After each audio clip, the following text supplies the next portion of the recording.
हरचनी साहिस्थित सरस्वती शिशु विद्या मंदिरर 38तम वार्षिक उत्सव अनुष्ठित हो जाइछि।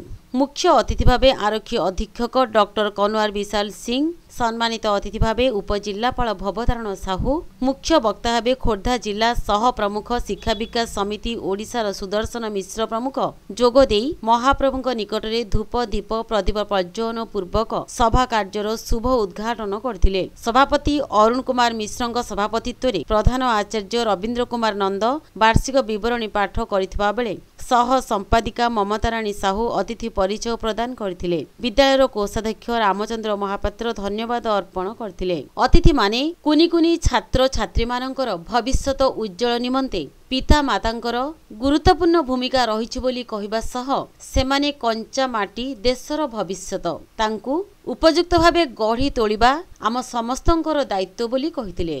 परे परे सांस्कृतिक कार्यक्रम अनुष्ठित होइतिला। एथिरे पाला, जोगो, नाटक, नाच, गीत, अभिनय रे विद्यालय परिसर उत्सव मुखरित होई उठितिला।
मन दे सुनो।